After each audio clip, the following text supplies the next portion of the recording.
এই বুলেটিনের শুরুতেই আসুন একটা সিসি ক্যামেরার ফুটেজ দেখি আমরা। দেখুন এই যে সিসি ক্যামেরার ফুটেজ, এখানে দেখা যাচ্ছে দেখুন এক বৃদ্ধ বসে আছেন, তাকে ধরে রীতিমতো ঘাড় ধাক্কা দিয়ে মারতে মারতে বের করা হচ্ছে। যাকে বের করা হচ্ছে তিনি হচ্ছেন একজন তৃণমূল কর্মী, আর যিনি বের করছেন তিনি হচ্ছেন কাউন্সিলরের ছেলে। রীতিমতো দাদাগিরি। বেলঘড়িয়ার ঘটনা। বেলঘড়িয়ায় বৃদ্ধ তৃণমূল কর্মীকে কিভাবে ঘাড় ধাক্কা দিয়ে বের করা হচ্ছে তা সিসি ক্যামেরায় বন্দী হয়েছে। কথা বলবো, সুবীর রয়েছে আমার সঙ্গে। সুবীর, এই ছবিটা দেখতে মোটেই ভালো লাগছে না। একজন বৃদ্ধ, পরে নয় তার রাজনৈতিক পরিচয় যদি দেখি তৃণমূল কর্মী তিনি, কিন্তু একজন বৃদ্ধ তিনি বসে আছেন, তাকে এভাবে ঘাড় ধরে উঠিয়ে মারতে মারতে বের করা হচ্ছে। কি হয়েছিল?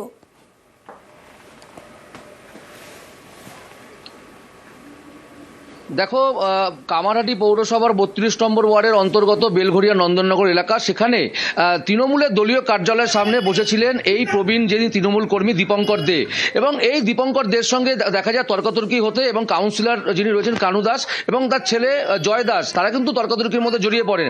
এবং তারপরে দেখা যায় যে এই যে ব্যক্তি, অর্থাৎ এই যে দীপঙ্কর দে প্রবীণ তৃণমূল কর্মী, তাকে ঘাড় ধাক্কা দিয়ে সেখান থেকে কিন্তু একদম ঘাড় ধাক্কা দিয়ে তাকে যেমন তাড়িয়ে দেওয়া হচ্ছে, পাশাপাশি দেখা যাচ্ছে কাউন্সিলরের ছেলে জয় দাস, সে কিন্তু পরিষ্কারভাবে তাকে বলছে গুলি করে মেরে দেবো। এবং এই যে গুলি করে মেরে দেওয়ার যে তিনি হুমকি দিচ্ছেন, এই নিয়ে কিন্তু যথেষ্ট শোরগোল পড়ে গিয়েছে গোটা এলাকায়। কারণ এই যে ইতিমধ্যে এই যে সিসিটিভি ফুটেজ, সেটা কিন্তু ভাইরাল হয়েছে।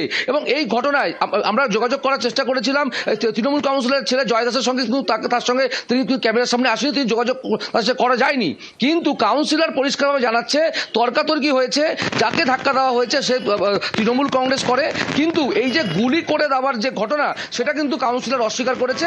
এবং এই গোটা ঘটনা সুবীর, কি নিয়ে তর্কাতর্কি? কাউন্সিলর যে বলছেন তর্কাতর্কি হয়েছে, কি নিয়ে বচসা?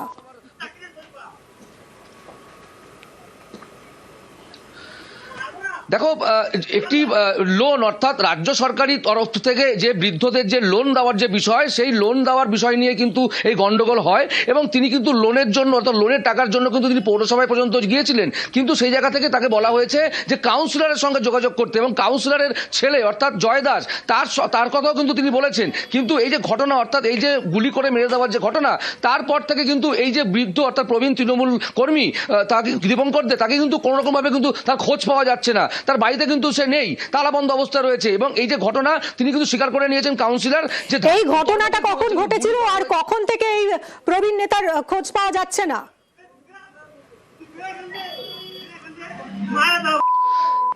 দেখো, ঘটনাটি ঘটেছে গত পরশুদিন রাত্রিবেলা, এবং গত পরশুদিন রাত্রিবেলা ঘটনা ঘটার পর থেকে কিন্তু এই যে প্রবীণ নেতা অর্থাৎ কর্মী অর্থাৎ দীপঙ্কর দে, তার কিন্তু কোনো খোঁজ খবর পাওয়া যাচ্ছে না। তার খোঁজে কিন্তু আমরা গিয়েছিলাম তার বাড়িতে, কিন্তু সেই বাড়িতেও তিনি নেই। তিনি কিন্তু তার ঘটনার পর থেকে কিন্তু তার কোনো খোঁজ পাওয়া যাচ্ছে না। ধন্যবাদ সুবীর। এদিকে এই যে অভিযোগ উঠছে কাউন্সিলরের ছেলের বিরুদ্ধে, সেই অভিযোগ কিন্তু অস্বীকার করছেন কাউন্সিলর কানু দাস। শুনুন।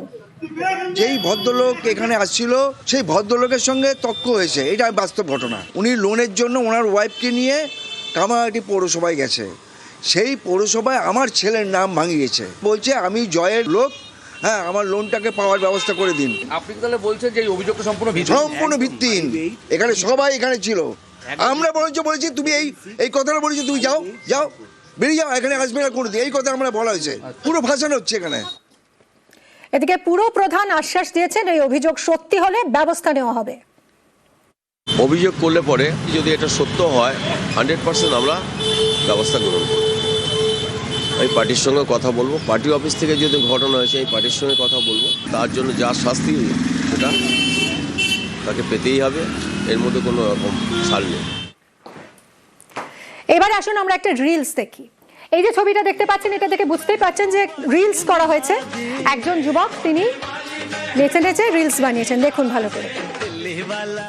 এই রিলস করা নিয়ে কোনো আপত্তি নেই, এই রিলস করা নিয়ে কোনো খবর নয়, কিন্তু বিষয়টা হচ্ছে রিলস করা হয়েছে কোথায় জানেন? দুবরাজপুরে কাউন্সিলরদের ঘরে, পুরসভায় কাউন্সিলরদের জন্য যে ঘর থাকে, সেই ঘরে ঢুকে এই যুবক এতক্ষণ ধরে শুট করে রিলস বানিয়ে পোস্ট করেছেন।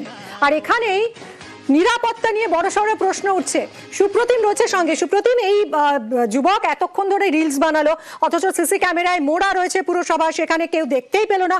ঢুকলো, রিলস শুট করলো, বেরিয়ে গেল, কারোর নজরেই এলো না। এই যুবক কে আর কিভাবেই বা নজর এড়িয়ে সে ঢুকলো?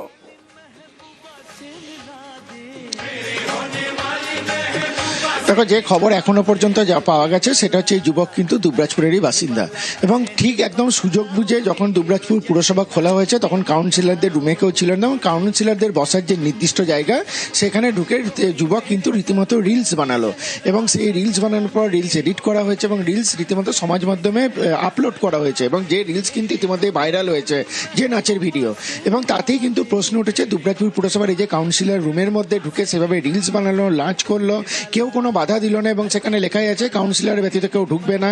গোটা দুবরাজপুর পুরসভায় সিসিটিভি রয়েছে, অথচ কাউরির নজরে পড়লো না, যুবক নাচলো এবং সেখানে রিলস বানিয়ে সে বেরিয়ে এলো এবং আপলোড করলো, এবং কোথাও কোনো কেউ ধরা পড়লো না। তাদের এইতেই কিন্তু দুবরাজপুর পুরসভার নিরাপত্তা নিয়ে একটা প্রশ্ন উঠেছে। তাহলে যে কেউ ঢুকে যে কোনো কিছু তো করে আসতে পারে দুবরাজপুর পুরসভার মধ্যে, একদমই, এবং গুরুত্বপূর্ণ ফাইলসও তো থাকে। করা হবে, আর এটা নিয়ে কিন্তু বিভিন্ন রাজনৈতিক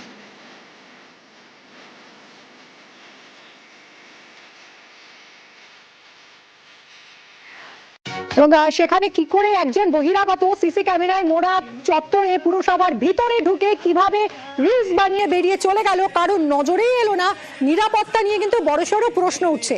আর এই ঘটনার নিন্দায় পুরো চেয়ারম্যান থেকে বিধায়ক।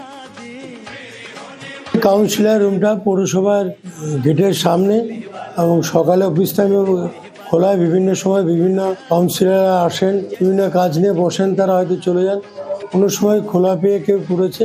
আমরা এটা যাতে আগামী দিনে না হয় সেই বিষয়টা আমি পিয়নকে বললাম যে বন্ধ থাকবে, কাউন্সিলর এসে বলবে সেই সময় তারা বসবে, খুলে দেবে, আবার চলে গেলে বন্ধ করবে।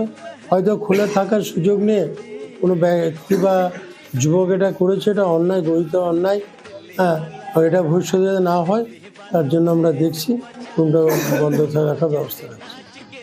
দুবরাজপুর পৌরসভায় রুমটাতে সরকারি মিটিং হয়, সেই রুমে 10 নম্বর ওয়ার্ডের তৃণমূলেরই এক কর্মী যেভাবে গান লাগিয়ে দিয়ে যে ধরনের অ্যাক্টিভিটি করছেন, আমরা চাই তৃণমূল কংগ্রেস এটা নিয়ে তার দলের কর্মীর বিরুদ্ধে সিদ্ধান্ত গ্রহণ করবে, কারণ প্রশাসন আজকে পৌরসভাকে রাজনীতিকরণ করেছে, যে কারণে একজন কর্মীর সাহস কিভাবে হয় সেখানে একটা গান চালিয়ে দিয়ে সেখানে যে ধরনের সংস্কৃতি তিনি দেখাতে চাইছেন, এটা কি আদৌ কাম্য?